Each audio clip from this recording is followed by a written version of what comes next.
يا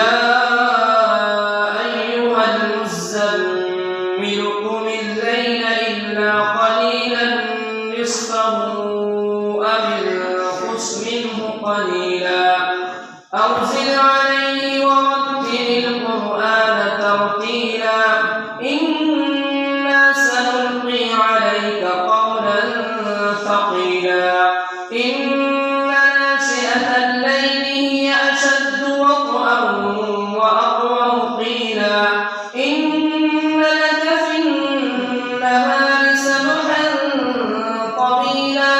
واذكر اسم ربك وتبتل إليه تبتيلا رب المشرق والمغرب لا إله إلا هو فاتخذه وكيلا